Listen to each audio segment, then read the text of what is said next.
جا دنگ امریکا سلاو ریزن هفکارا من هیرو زنگنا و من صالح دمی جربو و بینرن هجا دم جمیر حشت بیانیه لواشنطن پایتخت مخلک کنویا برنامه کرد کنکشن یا کوباوی کی زندی لسر کانال NRT و همی پلتفرم دنگ امریکا تی بلاف کرن جوارا پیشکش دیکن.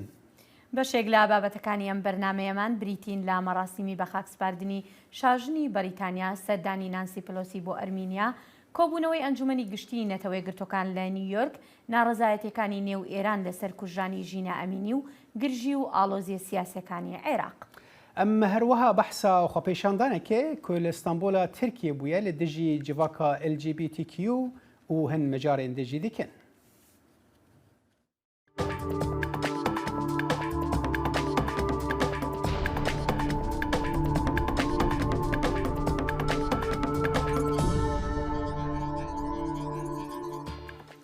نانسی پلۆسی سەرۆکی ئەنجومەنی نوێنەرانی ئەمریکا لەگەڵ نیکۆل پاشنیان سەرۆکوەزیرانی ئەرمینیا کۆبۆ و خۆشەویستی بۆ گەلی ئەرمینیا دەربڕی.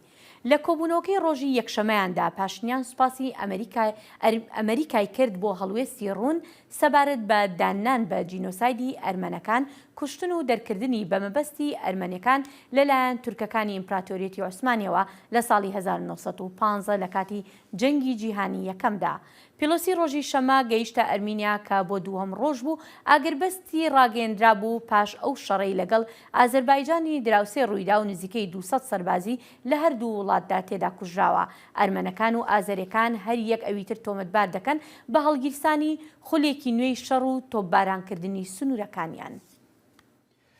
باسن بهتر و هفته گهیشتن باجارین باکوری امریکا کو به دهان کوچبر تدنا و یا هری داویج باجار الپاسو یا تکساس گهیشت باجار نیویورک و کار به دستن باجر جبو دیتنا پناهگاه که آلیکاریا کسن نو هاتی دکن ل نیویورک و باجار دن جبو بردوامی پیشکش کردن آلیکاریان زحمتیان دبینن جبو آگاهین بهتر هفکارا ما ازلم یا ساکر به مرایه دم باش ازلم نوچین هری داوی دوی درباره ده چنه؟ دم باش صالح براستی ده داویا وی هفته ده به سدان کوچبر نو بریک نه قانونی کتن نوا آخا امریکا لی پرسکریک اوه کو کوماریین کو ریوبرن وان کوچبران بریکن جودا دشینن ایالتین دموکراتا مسر گشدانین هری داوی راپورتک آماده کریه که امبری خواه بدن و راپورت او هرگولیان ببینن صالح. لامریکا کوچبریا نه قانونی د ناوبرا کوماری او دموکراتان ده و کریزی که گرینگ یا آلوزدار دروژه ویده والی فلوریدا رون دسانتیس لایالتا ویسکانسن شوا یکشمیه به وی پیامه بانگ لهوالین خوین کوماری کر. اف کشه سنوری دوان هلبجارتنان دا پرز گریک او از باور دکم او تشتک دوی بربجار گرینگیه بدنه. والی دسانتیس شاندنا پنجی کوچبرین ونزوئلایی ج ایالتا خواه وک سرکفتنه کی گرینگ یا کوماریان دیار کر. پیشتیکو پنجی کوچبرین ونزوئلایی گیشتی بون فلوریدا دسانتیس او بفروکه که شاندو بون گراواز مارتاس وینیارد یا لمساچوستس. کاربدستن و ایالت دخوازن کو سروی بویره لپرسینه که فدرال یا قاچاقچیتیا مروان وره دست پیکرن. جوان را گوتو بونکو جبوان دیاریک سپرایز هیا او دما او ورن و کارو خانی لبنداوان بن بگومان اف دروک ببنگه بو. تنه دو 4 روزین داویده گلک اتوبزین کو جهیل والی تکساسی گرگ ابوت و تنه پیشگیری کرن به دهان کوچبر بر به مالا کامالا هاریس یا جیگرا سروگ و برنه. هر وار روزا یکشمی اتوبزیکتن جباجار الپاسو گیشت نیویورک. شهردار نیویورک اریک ادمز والی تکساس ابوت برد کرنا هفرزیه تاوان باردکه. They did not coordinate at all because اوان قد هما هنگی نکریه جبرکو از باور ناکم هفکاریا سیاسی هبه زیدتر اول نمایش اکا سیاسیه. والی تکساسê heyaniha nêzî 11,000 koçber şandine Chicago, New York û Washington û li Teksasê şaredarê El Paso dibêje ku hefteya berê tenê di yek rojekî de nêzî 10,000 koçber gihîştine nav bajarê wî. We don't send anyone where they don't want to go. We make sure we help them. ام کسکی نه هنرین بودجه که او نخوازن ام آلیکاریا وان پشراز دکین وان و خاردوان دخیند پاسان دا و ام به مروانی سردری دگلوان دکین. Çavderên siyasî dibêjin ku mijara koçberiyê wê beriya hilbijartinên nîvdemê yên di mijdarê de pirtir û alostir di rojeva siyaseta navxweyî ya Amerîka de xuya bike. Salih wekî me di raportê ta jî temaşe kir li gor pêzanînên fermî tenê di vê salê de 1.8 milyon penaberên qaçaxî ji karbidestên Amerîkî ve hatine girtin û pispor balê dikişînin ku beriya hilbijartinên nîvdemê yê li Amerîka ew ê bibe mijarek girje di navbera demokratan û komariyan da heta hilbijartinên heştê mijdarê. Belê Özdem Yasa gelek spas bû demade. Spas. Serkirdeyên cîhanê vê hefteyê New Yorkê ji bo kombûna giştiya neteweyên yekbûyî dicivin ev du salin ji ber pandemiya Covid-19 rêberên cîhanê beriya daxuyaniyên vîdyoyî tevlî kombûnan dibin. Biryara îsal ew biçin New Yorkê da ku li navenda encûmena giştiya neteweyên yekbûyî baxivin di kombûna îsal de serokên cîhanê dê ne tenê behsa aboriya cîhanê ku hîn jî ji Covid rizgar dibe bikin lê ew dê her wiha şerê herî mezin li Ewropayê di 10 salan de û bandorên şer li ser peydakirina xwarina cîhanî, guhertina keş û hewayê û seberoca hevpariya Commonwealth jî ronî bixin rojevê. بەڵێ ئازیزان تاوتوێکردنی دۆسەی کوژرانی ژینە ئەمینی بابەتی داهاتووی بەرنامەکەمان دەبێت بەڵام پاشەم ناوبڕەدەینەوە وڵاتان.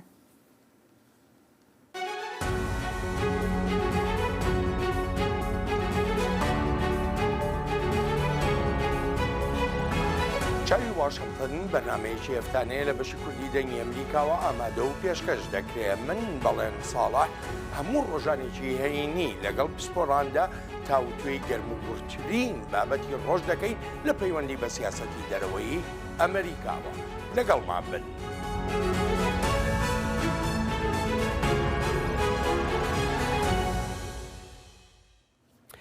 Ajansa Nûçeyena Îranê Fars roja yekşemê dîmenên xwepêşandanên berdewam li Rojavayê Welêt li ser kuştina Jîna Emînî di dema girtina wê ji aliyê polîsan ve nîşan dan.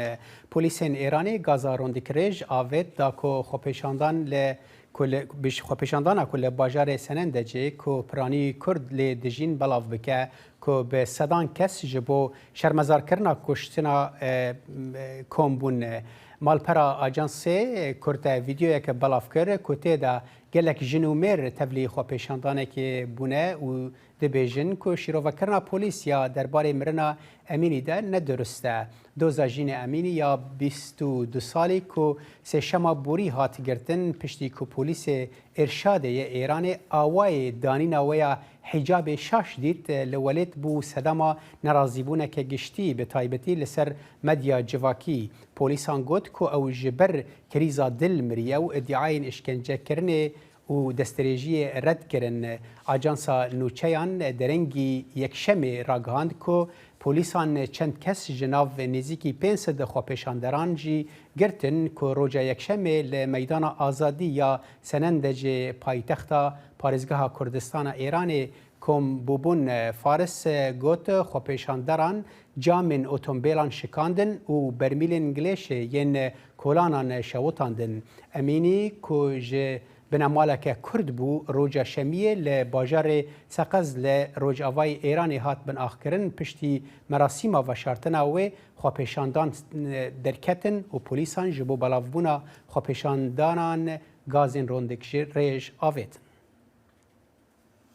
کۆماری ئیسلامی ئێران لە راپۆرتەکانی ڕێکخراوە نێونەتەوەیەکان و لە راپۆرتی وەزارەتی دەرەوەی ئەمریکاشدا هەمیشە لە ڕیزی پێشەوەی ئەو وڵاتانەدایە کە پێشێلی مافەکانی مرۆڤ دەکەن. ڕژێمی کۆماری ئیسلامی ئێران پشتێکی گەورەی بەستووە بە سزای مردن بەسەر گەلانی ئێراندا و مەرجیش نییە ئەو سزایە لە دادگاکاندا بڕیاری لێ بدرێت بەڵکو بە شێوەیەکی نایاسایانە چەکدار و هێزە ئاسایشەکانی ئێران لای خۆشیانەوە ئەو بڕیارە دەدەن و نمونە ژێجگار زۆرن.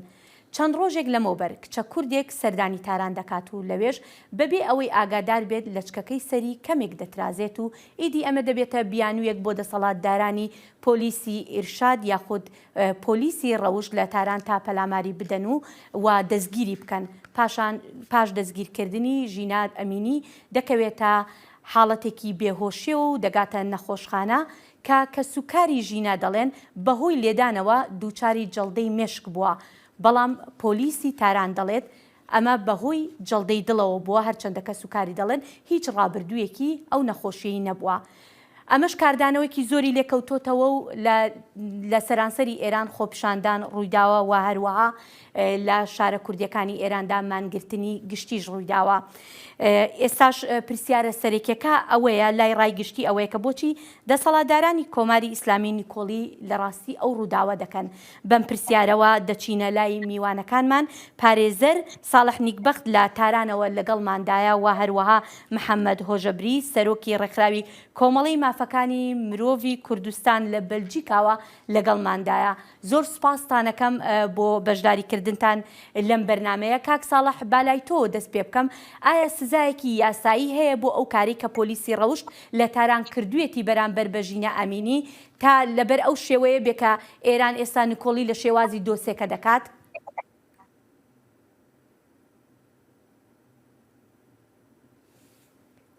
ڕێزم هەیە بۆتان کە میشان داوت کردووە بۆم بەرنامەیە. سپاس. ئەوەی کە بەسەر نائەمین کارەوە کە لە ئێرانە کاری ڕۆژ نییە بە مڕەتەب تکرارە بێتە. نەزان دەنگی من دێ بۆ ئێوە یان بەڵێ دەنگت دێ هەرچەندە بەداخەوە یعنی دەنگەکە زۆر ساف نییە بەڵام دەنگ دەبیستین فەرموو.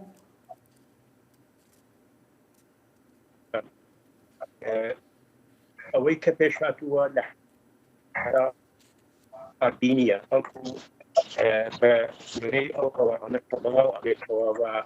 حکوومەت نایەوێت قبولیکا و پلیسی ئێرانیش تا ئێستا ڕەدی کردوێتەوە، وەلێ هەموو ئەو زانیارانە نیشان ئەوە کە ئەو خانمە لە وەختێ صحت و سلامەتی کامڵا بووە و توانیوێتی بێت بۆ گەشت و سەیران لەو منتەقەیە کە دەستگیر کراوە کە پارکێکی گەورەیە لە كلی تەبیعەت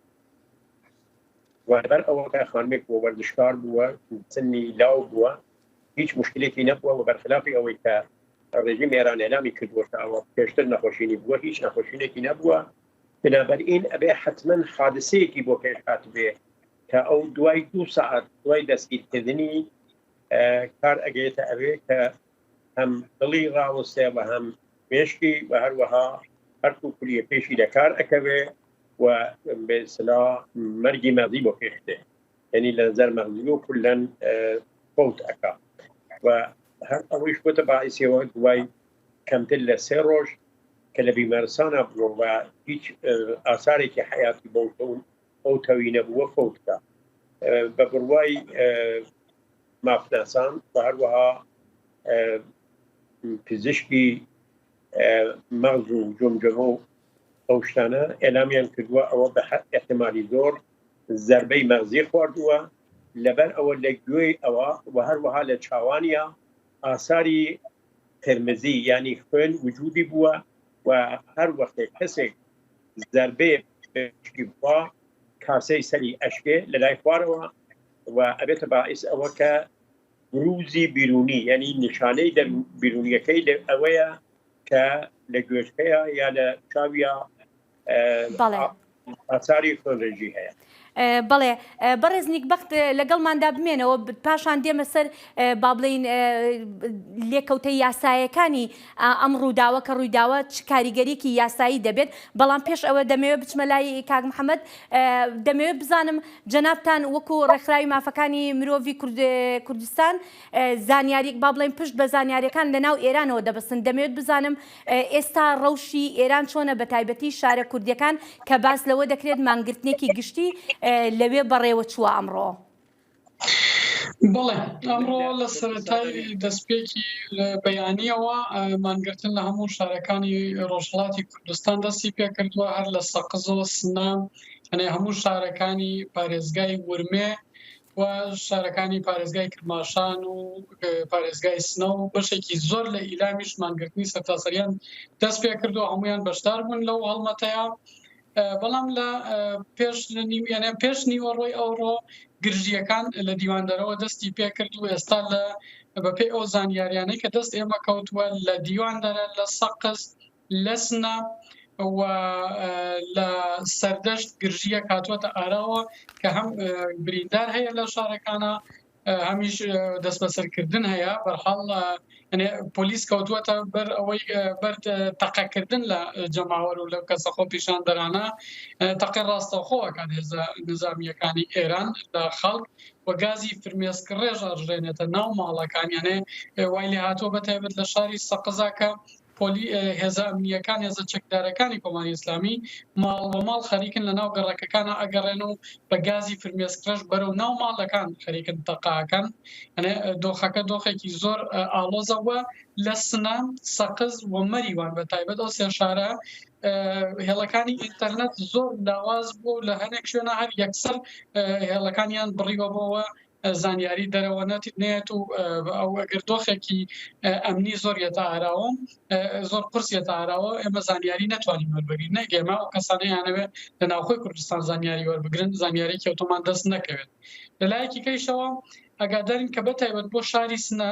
لە هێرزەکانی گاردی ویژەی لە پارێزگای کرماشان و بەیانێناون بە ئۆتۆمۆبیلی تایبەتی دژە شۆڕش و بە گارد و محافزی زۆر تایبەتەوە ئەوانەی کە لە ئێمە لە شەڕەکان ئایبینین یعنی ئەو زرێ پۆشانەی کە لە شەڕەکان ئایبینین هاتوۆتە ناو شاری سنە و دوێنێش لە گرتە ویدیۆکانە دەستمان کەوتەوە بکە بە زرێپۆشی ئەو هاوێژ ئەوانەی کە بۆ دژی شۆڕش لە وڵاتانی ڕۆژاواییە بە کەڵکیان لێوەردەگرن لە سنە لەو ئۆتۆمۆبیلانە کەڵوەرگیرا و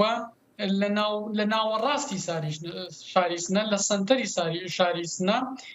وەکو ئیستێکی بازڕستیان دروست کرده بوو خەڵکیان نەپشکنی یعنی ئەم بەیانیە ئێمە خەبەرەکان دەستمان گەیشت کە بەڵێ لە ناو شاری سنە هەر کەسێ پشکنن ئەگەر موبایلی پێبێ موبایلەکەی پشکن ئەگەر گرتە ڤیدیۆیە وێنەیە شتێکی تایبەتی بە خۆپیشاندانەکان یا مانگرتنەکانی تیابێ کەسەکان دەست بەسەرەکەن و لەگەڵ خۆیان ئایبن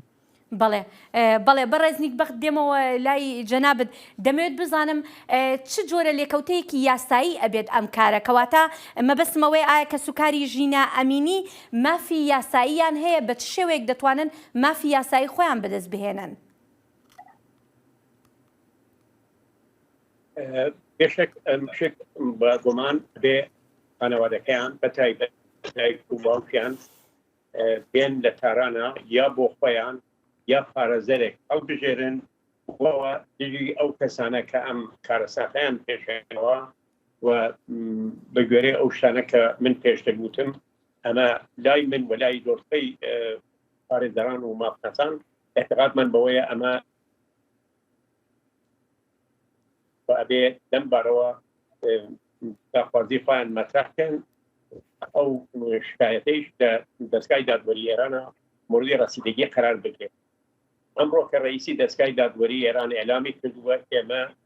بەو مەسەلە ڕەسیدەگیەکەین و سەریعتریش ئەم کارە بە سەریعترین کارێکیش ئەم کارەکەین بەڵام لە ئێرانە قەول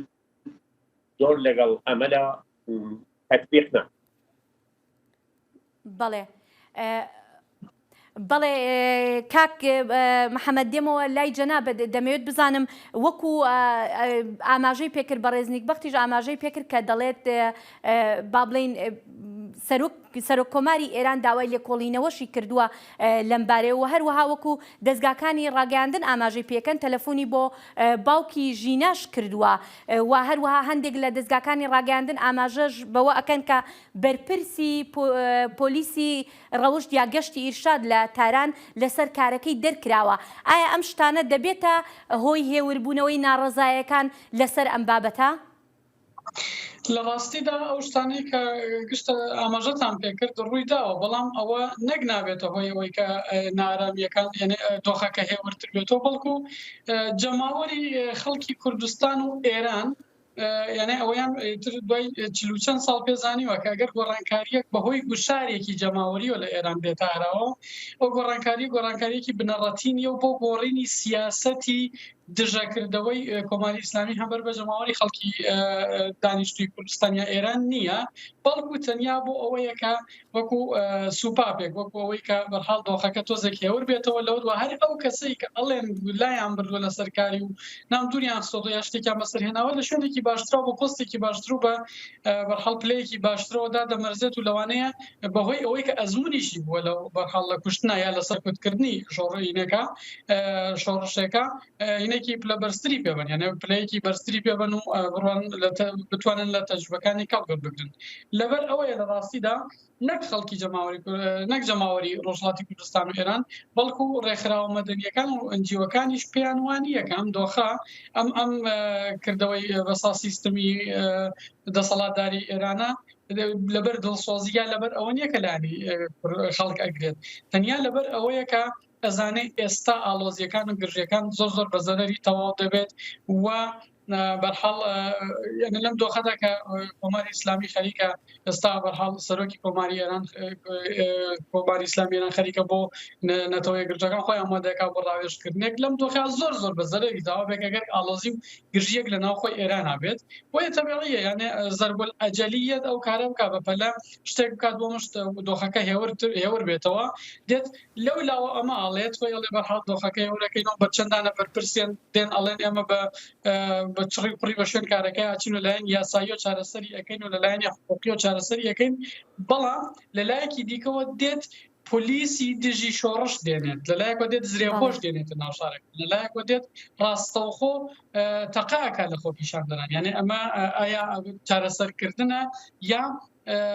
بۆکو فارسەکان دەڵێن خنجەر لە ڕۆبەستن لە خەڵکانێت تۆ بەڵێنی شەڕت داوە لەگەڵ جەماوەرەکەی خۆتاکە خۆت بە حکوومەتیان نەزانی، خۆت بە دەسەڵاتیان نەزانی، بەڵام وان تۆ بە داگیرکە دەزانن، تۆیان پێ دەسەڵاتی خۆی نییە و تۆ داگیرکەری ئەو وڵاتیت، بۆیە دەیت بەرحاڵ دژەکردەوەکەیت و لێیان نەبژیت نەگەوەی کە چارەسەریان. بەڵێ بەڕێزنیک بەخت دەزانین لە ناو ئێران پێش ئەم دۆسێژ ینی دەنگێکی زۆر هەبوو دژ بە حیجابی زۆرە ملێ بە تایبەتی لەلایەن ژنانەوە، ئایا دۆسەیەکی لەم جۆرە دەکرێت ببێتە هۆی پێداچوونەوە بەو یاسایی ئێران یان هەر هیچ نەبێت دانانی سنوورێک بۆ گەشتی ئیرشاد لە ئێراندا؟ بەڵێ ئەلبەتە من ئەم قسەی ئاخری ئێوەم متەوەجە نەبووم حسابی وەلێکی نەگەر ممکنە بەخش بەڵێ مەبەستەکەم ئەوە بوو هەر پێش ئەم بابەتەش دەنگێک هەبوو ناڕەزایی دژ بە حیجابی زۆرە ملێ حیجابی بە زۆر لە ناو ئێراندا، دەمەوێت بزانم دۆسەیەکی لەم جۆرە دەکرێت ببێتە هۆی پێداچوونەوە بەو یاسایی کە ئێران هەیەتی؟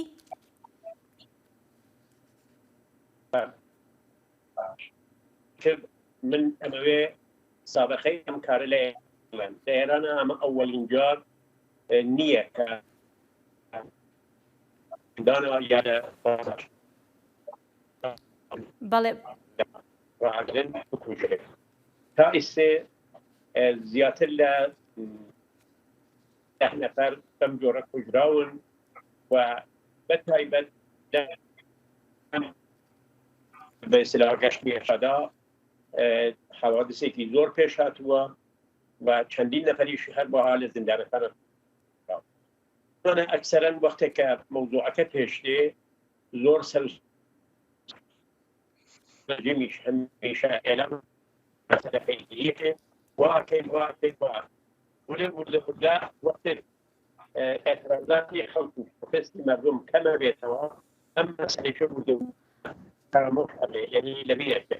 بەڵێ من وایە لە مەسەلەی بەڵێ بەداخەوە بەڕێزنیک بە دەنگەکەت زۆر بۆ لێکۆڵینەوەی شرایطێکی زۆر باش هەیە کەما ئینکی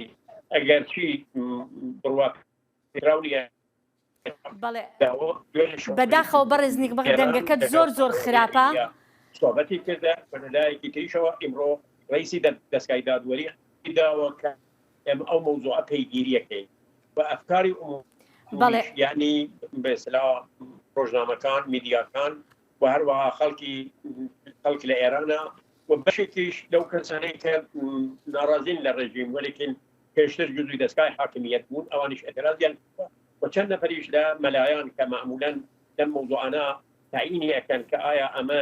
شەرعی بووە یا غیرە شەرعی بووە ئەم ڕەفتارەکە لەگەڵ ئەفرادە ئەکرێت ئەم دەینێ خۆ توێنە نەخێر ئەسڵ ئەم گەشتی ئێستادە کاری غیرە قانونی و غیرە شەرعیش ئەکا لەبەر ئەمە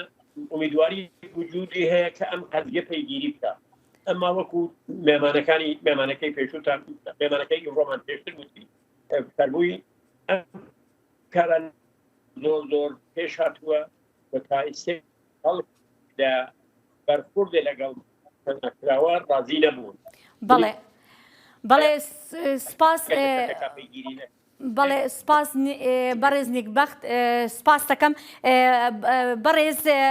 هوژەبری دێمەوە لای تۆ بۆ پرسیارێک ئەگەر بکرێت زۆر بە کورتی وەڵامم بدەیتەوە لە کاتێکدا دەزانین ئێستا کۆبوونەوەی ئەنجومەنی گشتی نەتەوە یەکگرتوەکان لە نیویۆرک بەڕێوە دەچێت ئایا ئەم دۆسەیە چەندێک کاریگەری دەبێت بەسەر ئێرانە با بڵێن لەو کۆبوونەوەیدا لە کاتێکدا دەزانین کە سەرۆکی ئێران دەچێتە لە کۆبوونەوەکە بەشداری ئەبێت لەوێەوە وتاریش پێشکەشەکات بەڕاستیدا لە کۆبوونەوەی سەرانی وڵاتانە لە نەتەوە یەکگرتوەکان یەکێک لە شتەهرە گرنگەکان ئێنەکەی سەهرە گرنگەکان کە ئەتوانێت کەیسی وڵاتان بەرەو خواریا بەرەو سەربەرێت دۆخی مافەکانی مرۆڤە بۆیە لە ئێستادا بە هەوڵ و ڕەسات تێکۆشانی لایەنە مافی مرۆڤیەکان ڕێکخراوە مافی مرۆڤیەکان و پەیوەندیان لەگەڵ لایەنە نێودەوڵەتیەکان کۆمسیۆنی مافەکانی مرۆڤ لە نەتەوە یەکگرتوەکان ئەتوانرێت کاریگەریەکی نەرێنی زۆر باشی بێ بۆ دۆخی ئێران و سەرەکەی کاچێتە نەتەوە یەکگرتوەکان وەوە ئەزانم لەو ئەنجومەنە لەو دانیشتنەیە ئێران زۆر ئەچێتە ژێر پرسیارەوە دۆخی ئێران زۆر ئەچێتە ژێر پرسیارەوە لەلایەن پەیڕەونەکردنی مافەکانی مرۆڤ لە ناوخۆی وڵاتی ئێران. بەڵێ محەممەد هۆژبری سەرۆکی ڕێکخراوی کۆمەڵی مافی مرۆڤی کوردستان لە بەلجیکا و ساڵح نیکبەخت پارێزەر لە تاران لەگەڵماندا بوون زۆر سپاس دەکەین. سەرۆکی ئێرانê îro dişemê got ku wî ti plan nînin ku serdana xwe ya New Yorkê de bi serokê Amerîka Joe Biden ra bicive. İbrahim Reîsî danê sibê roja dişemê ji Tehranê ber bi New Yorkê ve birêk ket û dê bo cara yekem beşdarî kombûna giştiya neteweyî yekbûyî bibe. Reîsî li firokxaneya Mehrabad ya Tehranê berî ku berê xwe bide Amerîkayê got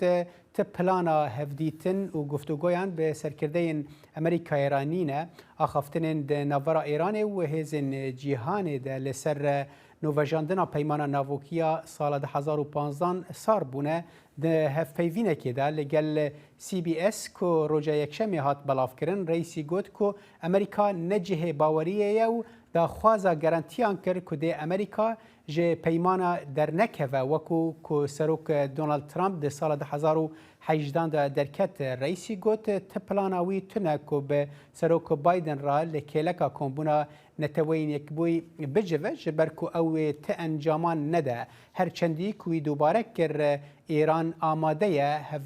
bi hevguhertina girtiyan bi Amerîkayê ra gotûbêj bike. دنگ امریکا جافکانی کا په باوریان و چو آگاهیان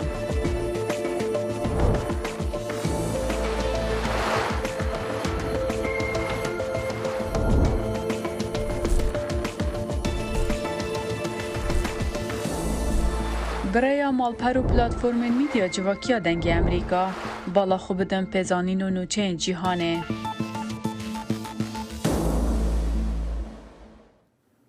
جۆ بایدن سەرۆکی ئەمریکا لە دەمی سەردانەکەیدا بۆ بەریتانیا ڕێزی لە شاژنە ئەلیزابێتی دووەم گرت لە کاتی واژۆکردنی کتێبێکی سەرخۆشی. بایدن لە خانەی لانکاستەر لە لەندەن قسەی کرد و ماوەیەکی کورت پاش سەردانەکەی بۆ هۆڵی وێستمینستەر کە تەرمی شاژن لەوێدانرابوو بۆ ڕێزلێنان. ئەو شاژنی کۆچکردووی بە شایستە و بەڕێز ناودێر کرد و گوتی هاوخەمە لەگەڵ بنەماڵی شاهانەدا. بایدن گوتیشی شاژن هەمیشە بە کەرامەتەوە مامەڵەی لەگەڵ خەڵکیدا کردووە. سەرۆک بایدن یەکێکە لە سەدان ڕابەرانی وڵاتانی جیهان کە بۆ بەشداریکردن لە مەراسیمی بە خاکسپاردنی شاژن چووە بۆ ئەو وڵاتە. شاژن لە 8 مانگی نۆ لە تەمەنی 96 ساڵیدا کۆچی دوایی کرد. پشتی مرنا شاها بریتانیا ئەلیزابێتا دوویەم و پشتی کۆ لیز تراس بوو سەرۆکوەزیرە نوێیە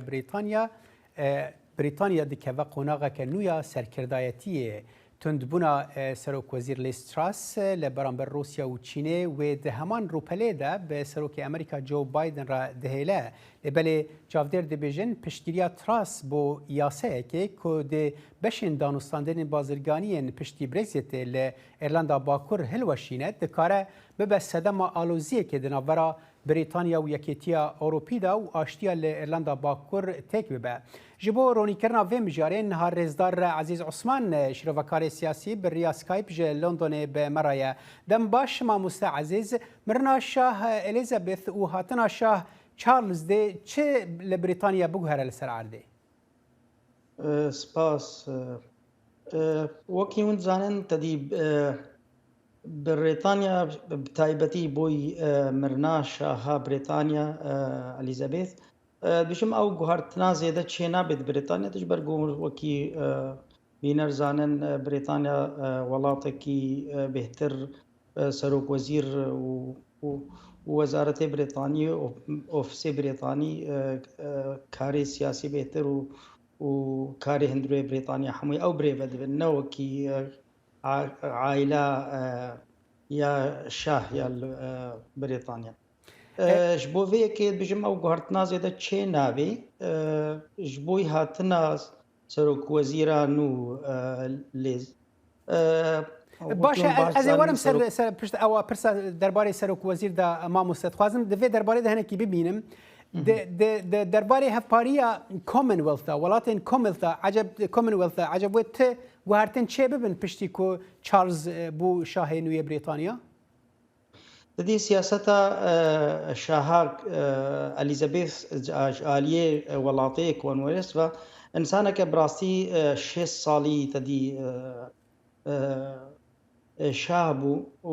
و تێکلیە وێ بووە وڵاتارە گەلێکی خۆش بن چ بمڵەترە چ حکوومەتی وا وڵاتارە تێکلیێ ناکێت تایبەت بوون زانە بوو پیرەکە ژنەکە دیبلۆماسی بوو گەلکی نەرم بوو گەلێکی گوتنێوێ ناکێ نەرم بوون تێکلیە بووە وڵاتارە گەلێکی یارمەتیدا بووە بمەڵەتی وا وڵاتارە تێکلیا وێناگی گەلێکی پێشکەتی بوو بوارە پشتی کۆچیا داویە کرد کورێوێ ناکێ ئەدبژم وێ تێکلی گۆری هەر وڵاتێکی باش قەدمێنێ گۆری تێکلێوی شاهێن و ئەدبێژم ئەو گوهارتناوەکی دەدی خوێندنامژێرە ئەو زێدە گوهارتن چێنا بێ بەلکی هەنێک وڵات مەسەرە لە گۆری ڕۆژێ بێن ئێگۆ چاوێ تێکلیا شاهێن و بوارە کە بێت تێکلیێدا هەنێک گوهارتنا زێدە ئەز منە بەهوارم چێ ببێ لێ خۆت تو حکم ئەو عایلام شاهنشاه حکم ناکێل بە وڵاتە بەس شتێکی سمبولەکە وەکی مەزنبوونێکێ وەکی تەدی مێژوویە تاریخیە vê meselêde nexwe tiştekî wilo guhartinê zêde ne bawer çê bibî. Başe mamoste em warin ser Liz Truss ku piştî ku hat bû Serokvezîra nû ya Brîtanya, Şaha Brîtanya koça dawî kir û ew em bibêjin şansê wê çê nebû ku ragihandin behsa wê bike. Anha piştî ku em bibêjin Şaha Brîtanya bin ax bû باورم وی هاوشن و بهتر روناهی بیت سر وی و کاوی چپ که اگر هم بدن برچاوان کو بره سروک وزیر بریتانیا بره بوریس جانسون هلوسته که تند لبرانبر روسیا لاوکراینای دابو تدبیجی و لیستراسشی همان هلوسته بده و نرمتر به و تونتر به چاوا خواندن تدوی درباره ده وەکی گوتە دی سیاسەتا بریتانیا گو 100 ساڵی چوویدا بریتانیا تجاری سیاسەتا وێناکێ نەد وەختدا نەد دوێ کلیە دە قەراراتی خۆ دەدێ بریتانیا دەولەتەکە مؤسساتە یا دەولەتەکە حاضریت شتێکیرت کێ بەری وێ وەختێکی درێژ ژێرە دەکێ خوێندن ژێرە چێت بێ لێکۆلین سەر چێت بێ بەری گاوا بێ ناوێتن بەولات بژم ئەو لێز هاتنا وێناکێ تو گواردنێ مەزن دوی وەختی دەست نەباوەرم چێ بکەی چیش ئالیە رووسیا و ئۆکرانیا بەبێ چیش ئالیە یەکێتیا ئەوروپا بەبێ ji ber ku dewayerê Brêtanî lêkolîneke dirêj dikin heta qerarekî tê guhartin ne destê Serokwezîr yekser karê bê ji vê em ê têkiliyê vî rixîrekin yan vî rixiyanê mê siyaseta xwe guherin ji vî welatî heta vî welatê dî ji ber lo jî ez bêjim bi taybet jî wekî zanin lêz ne bi hilbijartina gişteyî hatiye wekî miletê Brêtanî got hatiye hilbijartin هاتیه البجارتن پارتیا خدا پشتی بورس جونسون دفش حکومت بردا بقولوا بيجم دوی دورا گونها تدا گو حکم بکی و تو گهرتنی زیاده بيجم تو گاوی زیاده نا بيجي و نکار بی با بيجي باشه ما اف خال زلال بو درباره ام بيجن بريطانيا و پیوندیا وان به بأوروبا بگشتی رو به امریکا رجید و درباره دا وقت گود پیش گوتنه ده هنک خم هنک و رنگ هلوستا تندا تراس برانبر ایرلندا باکر کو او دانستاندن بازرگانین به اوروپا را پشتی برگزیت رنگ ببن صدمین آلوزیان گلو او یک پیشبینه کو به پشتی کو ام ببیجن تراس براسیجی و ام ببیجن پیمانه وان هفکرانان هلوشینه نەوەکی مگوتی تدی وەکی سەرۆکوەزیرە وی وڵاتی نکارێت قەرارە وەکی فەردی وەکیش باخوا بدێ ینی تدی بە دەولەتەکە وڵاتێکی پەرلەمان هەیە مەجلس لۆردات هەیە لێکۆلینێ درێژ هەنە گۆ سەر گاوێ گۆ ببن دریا سیاسەتا دەرفەدا نەگۆ سەرۆکوەزیر هاتە گوهرتن جدەوێ وێ قەرار ینی ئەفشخوا تایبەتی کە بریتانیا دوی ڕەنگی بس بگوره ما مستدکانه سەرۆکوەزیر دکانه ڕۆلەکە ئەکتیف دەوێ دەربارەی دەبریزە دکارە بهێلە کو ئاوای تونندبوونێ بچە و دکارێ سسجی بکە ینی کەسێ سەرۆکوەزیر گرینگە دڤان ڕەوشێن وهادە نەوایە نە ڕاستە بەس وەکی سیاسەتا وێ وڵاتی تەدید سەرۆکوەزیر ئەرێ کارێ مەسەرەن ڕۆلەکێت بێنێ حۆلێ بس نکار نسر صدی صد کاربه درباس بکش و دایره دیره وکی پارلمان را وکی مجلس لوردات وکی ملت خوی بریتانی قائل بکی سیاست دی کس جهلی کولینی آن البریتانیا یعنی سروک وزیر کاری تد کار بکی بس گوارتنا که اکثر دا گل کی زورا گو کار به جه دا اکثر به سیاست خو وکی کساتی به پیش ده بگو حساب بکش شواک و شونه دی جبرلوات بيجم قال كي زحمت اوات اشتيانا كي كاربي سروك وزير يكسر بكي بيقول لي فقرين شي بيقول وقت بدي خوا بلو بيجم قال كي نط يعني او ترصاولونينا جو غارتنا كما ظن شي بكي دو وقت كي كندا بلكي سياسه بريطاني روجي بيج دا بدمك دريج دا اللي كولين صرت شتاچ تبن حتى كاربن شيب باش جبو في ولاتي جبو تايبز بو ولاتي جبو او پارتیاوی سەرۆکوەزیر بۆ ژوێ پارتیە بۆ ڕۆژی پێش دەکات چوی تاسیر هەلبژارتنی وەرێ دەبکن بەرگو هەلبژارتنیش پێشیە هەنا ینی گەلک حساب تێنەکردن بەری گاوێ و لە بێ ناوێتن بەێ عزیز عوسمان شیرۆڤەکاری سیاسی تژ لۆندۆنی مەڕەبەی گەلک سپاسی بۆ دەماتە بەڵێ عزیزان بەردەوامین لەسەر پێشکەشکردنی بەرنامەکانی ئێستامان و پاش ئەم ناوبڕە دەچینە بابەتەکانی عێراق و ململانە سیاسەکان لە عێراقدا. دەنگی ئەمریکا سەرچاوەی متمانە پێکراوی هەواڵ و زانیاری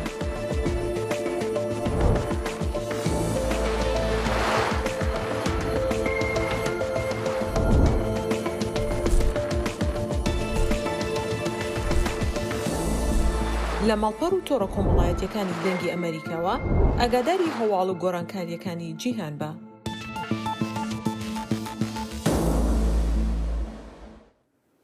ململانێ سیاسەکانیش لە عێراق بەردەوامن و لە کاتێکدا هەوڵ هەیە بۆ ڕێککەوتنی نێوان چوارچێوەی هەماهەنگی و سەدر تا بتوانرێت ئەو دۆخە سیاسیە چەقبەستووی عێراق تێکەوتووە چارەسەر بکرێت. بۆ زانیاری زیاتر دەچینە لای دڵشاد ئەنوەر پەیامنێرمان لە گەرمیان. دڵشاد، زانیاری نوێ چییە؟ ئایا چوارچێوەی هەماهەنگی و سەدر لە ڕێککەوتن نزیک بوونەتەوە؟ هێرۆ وەک ئاگداری کە ئەو قەیرانە سیاسی کە عێراقی تێکەوتووە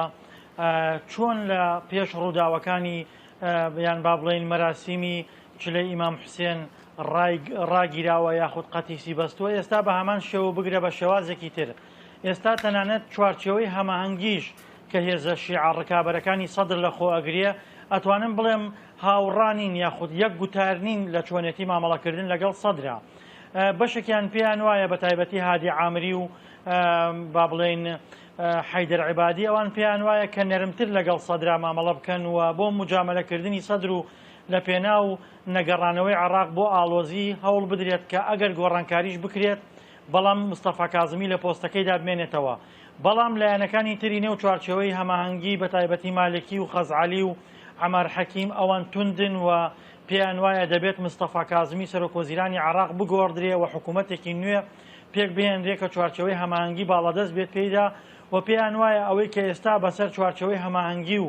نێوماڵی شیعەدا دێت مستەفا کازمی سەرۆکوەزیرانی عێراق لێ بەرپرسیارەکە لایەنگری کردووە لە نێوان ئەوان و ڕەوتی سەدردا. بۆیە ئەکرێ بڵێن چوارچێوەی هەماهەنگیش یە گوتارین ئێستا لە چۆنێتی مخاتەبەکردنی سەدرا. بەشێکیان ئەیانەوێت بۆی دۆخەکە ئاڵۆز نەبێت لە پێناو مجامەلەکردنی سەدرا مستەفا کازمی سەرۆکوەزیرانی عێراق بمێنێتەوە، بەڵام بەشەکەی تریان بە تەواوەتی دژیان بۆ چوونەن و ئەمە ڕەتەکەنەوە و پێیان وایە کە ئەبێت دەسەڵاتی داهاتووی عێراق لە دەستی خۆیان نابێ و هەڵبژاردننی داهاتووی عێراق لە ژێر کۆنتترۆڵی ئەواندا بێت کە بێگومان ئەم لایەنەیان ئەو لایەنانن کە بەرامبەر بە سەدر توندن. بۆیە سەدریش پێ ناچێت بەمە ڕازی بێت. بەڵێ باشە دڵشاد، سەدر چی دەوێت؟ بۆچی دەست پێشخەریەکان ڕەت دەکاتەوە؟ بێگومان ئەوەی کە سەدرەیەوێت، سەدر پێی وایە ئەم یان زەمانەی کە تێپەڕیوە کە دژایەتی هێزە شیعەکانی کردووە، سەدر دڵنیایە لەوەی کە شەقامی عێراقی بە تەواوەتی ئەگەرچی لەگەڵ ئەویشانین بەڵام تووڕەن لە هێزە شیعەکانی تر. ئەو ئەیەوێت ئەم تووڕەیەی شەقامی عێراقی لە ڕێگەی ڕەتکردنەوەی گفتوگۆ و دانوستان لەگەڵ هێزە شیعەکانی نێو چوارچێوەی هەماهەنگی بۆ خۆی تەوزیف بکە و هەوڵ بدات کە بۆ هەڵبژاردننی داهاتووی عێراق سوودیان لێ ببینێەوە ئەو لایەن و ئەو شەقامی عێراقی کە تووڕەن لە لایەنە شیعەکان بەلای خۆیاندا ڕای بکێشێت بە ئومێدەوەی کە ژمارەی کورسیەکانی زیاتر بکات. بێگومان سەدر لەم چەند مانگەی کە ڕۆیشتووە خیتابێکی گرتووەتە بەر کە خیتابی عێراقی بوونە یاخود با بڵێن خیتابێکی جیاوازترە کە دژایەتی ئێرانی کردووە. سەدر ئەیەوێت ئەمە تەوزیف بکات بۆ هەڵبژاردننی داهاتوو سوودی لێ ببینێ. ئێرانەکانیش لەمە تێگەیشتوون کە ئەم خیتابەی سەدر درزی خستووەتە نێوان ئێران و عێراقیەکانەوە. بۆیە ئەگەر متابعە بکرێ لە چلەی ئیمام حوسێنە ئەم جارە زیارەتکارێکی ئێجگار زۆریان ناردە عێراق بۆ ئەوەیە و کەلێنە پڕ ببێتەوە، بەڵام هێشتا ئەم دووبەرەکی هەر بەردەوامی هەیە. بەڵێ دڵشاد، با بچین هەرێمی کوردستان. ئەمڕۆ مەسعود بارزانی سەرۆکی پارتی دیموکراتی کوردستان و بافڵ تاڵەبانی سەرۆکی یەکێتی نیشتیمانی کوردستان بڕیارە کۆ ببنەوە. ئایا ئەم کۆبوونەوەیە پەیوەندی بە پۆستی سەرۆک کۆماری عێراقەوە هەیە؟ تکایە بە کورتی دڵشاد. بێگومان ئەم کۆبوونەوەیە پەیوەندی بە کۆمەڵێک پرسەوە هەیە. لە نێویاندا پۆستی سەرۆک کۆماری عێراق کە تاکو ئێستا یەکێتی و پارتی لەسەری ڕێک نەکەوتون. بە پێی ئەو زانیاریانەی کە من دەسم کەوتووە، یەکێتی نایەوێت بە تەنها دانوستان یاخود گفتوگۆ لەگەڵ پارتیا لەسەر پۆستی سەرۆک کۆمار بە تەنها بکات. ئەو یەکێتی پاکێجێکی هەیە کە پاکێجەکان بریتیە لە کۆمەڵێک پرسی تایبەت بە دەسەڵات لە عێراق و لە هەرێمی کوردستانیشە ئەوێت هەموو ئەمانە بکاتە یەک پاکێجۆ پێکەوە گفتوگویان لەگەڵ بکاتەوە. پێی وایە یەکێتی ئەوەی لەگەڵ پارتیا هەیە ئەوان شەریکن لە حکوومەت و دەسەڵاتدارێتیە. یەکێتی ناڕازیە لە چۆنێتی مامەڵەکردنی یەکێتی و پارتی لەگەڵ یەکتریاوە. پێی وایە کە پارتی وەکو شەریکێکی حەقیقی تەماشای ناکات. بۆیە ئەوێت هەموو کێشەکان بە یەک پاکێج بە پۆستی سەرۆک کۆمار و بە کێشەکانی سلێمانی و حتا بە سنووری کەرکووکیشەوە بە یەک پاکێج لەگەڵ پارتی دیموکراتی کوردستانە گفتوگویان لەگەڵ بکات. بێگومان ئەمانە بەشێکە بن لە گفتوگۆکانی نێوان بافڵ تاڵەبانی و مەسعود بارزانی. بەڵێ دڵشاد ئەنوەر پەیامنێرمان لە گەرمیان، سوپاس. زایڵی داهێنان بەرنمەیەکی فەرهەنگی و هوەری بەشی کوردی دەنگی ئەمریکایە. من ئاسۆ جەبار لە واشنگتن دیسیەوە هەردوو هەفتە جارێک دەبمە میوانی ماڵەکانتان لەگەڵمان.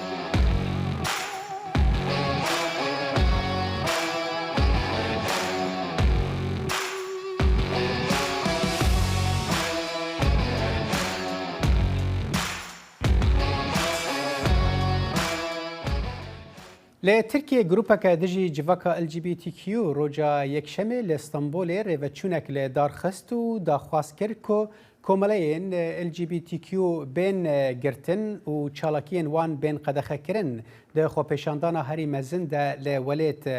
بە حەزاران کەس تەڤلی خۆپێشاندانا بە ناوێ کۆمبوونا ماڵباتا مەزن بوون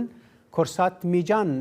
بێژەرێ ئۆرگانیزەران گوت کووان زیاتری 150,000 ئیمزا کۆم کردنە دا کۆژە پەرلەمانە ترکیە داخوازە یاسەیەکە نو یا قەدەخەکردنا پرۆپۆگاندایە LGBTQ بکە ئەو پرۆپۆگاندایە کو ئەو دەبێژن دە نێتفلیکس مەدیا جیڤاکی هونەر و وەرزشێدا بەڵاو دەبە خۆپێشاندەران بە پانکارتێن بە نویسا پاراستنا مالباتێ مژارێکە ئەولەهیە نەتەویە هەلدان لە ترکیە ji sala 2015 ve rênayê dayîn bo rêveçûnên çalakvanên LGBTQ nivîsgeha Amnesty International ya Tirkiye ragihand ku daxuyaniyên xizmeta giştî yên ku divê bûyerê de divê lîstê de cih digirin prensîbên wekhevî û necûdakariyê yên Tirkiye bin pê dikin karbedestên payebilindên Tirkiye kesên LGBTQ wekû kesên ji rê derketî bi nav dikin û dibêjin ku armanca wan ew e ziyanê bigihînin nirxên kevneşopiyên malbatê. سەرۆکی ئۆکرانیا ڤڵادیمیر زەلەنسکی دەڵێت ئۆکرانیا ئامادەکاری دەکات بۆ زنجیرەی داهاتووی وەرگرتنەوەی خاکەکەی دوای ئەوەی لە چەند هەفتەی ڕابردوودا زنجیرەیەک دەستکەوتی لە دژی هێزەکانی رووسیا بەدەستهێنا. هێزەکانی ئۆکرانیا لە چەند ناوچەیەکی باکووری ڕۆژهەڵاتی خارکیف کە چەند مانگێکە لەلایەن رووسیاوە داگیرکراوە سەرکەوتنێکی بەرچاویان تۆمار کردووە. لە وتارە ڤیدیۆیەکەیدا زێلەنسکی شەوی یەکشەمە ڕایگەیاند ڕەنگە ئێستا بۆ هەندێکتان وا دیار بێت کە دوای زنجیرەیەک سەرکەوتن ئێمە خاو بووینەتەوە بەڵام وانە. سەرۆکی ئۆکرانیا گوتیشی دەبێت هەموو ئۆکرانیا ئازاد بکەین و گوتیشی ئامانجمان گرتنەوەی شارەکانی تری وەکو ماریۆپۆل خێرسۆن و دۆنسێکیشە. ئاجانسا ئەنرژیا ناڤۆکیە یوکراینایە ئێنەرژەکۆم دە ڕۆژا دوشەمێ لەشکرên مۆسکۆ بە ئێریشکردنا لەسەر دویەمین سنترالا ناڤۆکیە هەری مەزنە باشوورێ وەلێتە تاوانبار کرد. ev tawanbarî dibe piştî ku sentrala navûkiya Zaporêja ku dibin kontrola Moskoyê de ye di mehên dawî da gelek caran rastî tûbe baranê hat ku tirsa bûyereke navûkî zêde kir. Enerjo Atom di posteke de li ser Telegramê got roja duşemê artêşa Rusyayê êrişeke bû mûşekan li ser bingeha pêşesaziyê ya sentrala navûkiya pêv de Ukraynayîsk pêk anî. Wê got teqînek bi hêz tenê 300 metre ji reaktorên bingehê bû lê ew normal dixebitin. Ajansa Navokî got di êrişê de zêdetirî 100 pencereyên avahiya sentrala elektrîkê zirar dîtin û wêneyên camên şikestî yên li dora pencereyên şikestî belav kirin. Ajansê her wiha wêneyên korteka bi kurahiya 2 metreyan ji cihê ku mûşek lê ketiya belav kirin. Enerjo Atom got bi xweşhalî di nav xebatkarên sentralê de ti kesî zirar nedîte. Serokê Ukraynayê Volodymyr Zelenskî li ser Telegramê di derbarê vê êrişê de got Rusya hemî cîhanê dixe me tirsiyê. Divê ev yek were rawestan berî ku êdî dereng be. SpaceX لە ڕۆژی یەکشەمە 54 مانگی دەستکردی ستارلینکی ڕەوانەی خولگەی نزمی زەوی کرد. هەڵدانەکەی وێزگەی هێزی ئاسمانی کەیپ کاناڤێرال لە فلۆریدا بووە. شەشەمین گەشتی فڕۆکەی فالکۆن 9 بوو بۆ گەشەپێدانی قۆناغی یەکەم لە هەفتەی ڕابردوو بەهۆی خراپی کەشوهەوا چەند جارێک ئەو پرۆسی هەڵدانە تێکچوو. ستارلینگ سیستەمێکی بنکەلەواڵاییە کە کۆمپانیای سپیس ئێکس دروستی دەکات بۆ گەیاندنی خزمەتگوزاری ئینتەرنێت بۆ ئەو شوێنانی جیهان کە ئینتەرنێتی پێنەگەیشتووە. بله از باورم دیگهن داویا برنامه لبری کم برنامه خواب داوی ببین از باورم هندک دیمنین زندی ما هبن ج بن مراسم بن آخرنا شاهجنا بریتانیا الیزابت دویم کام به هفرهن کلی تماشاکن کو تێزانین ئیرۆ دشەمێژە سەری سبەهێ دا سەرکردەی هەمی وڵاتین جیهانی کۆم بوون بۆ بناخکردنا. ڕاستەوە ئێستاش تەرمەکە دەرچووە و بۆ دوا مەنزەڵگەی بەڕێکەوتووە کە لەوێ با بڵین لە گۆڕستانی شاهانە بە خاکی دەستپێرن. وەکو ئاماژەشت پێکرد هەر ئەمڕۆ ڕێبەرانی بەشێکی زۆری ڕێبەرانی جیهان لەوێ ئامادە بوون. باری ئاسایشی لندن بە ئەندازێکی زۆر توندکرابوو. ساڵح ڕاستە بینەر هێژا لە بەرەم دەگەن داویە کورد کۆنەکشن تا جارەکەدن هەر شاد و بەختەوەرن. کاتێکی خۆش.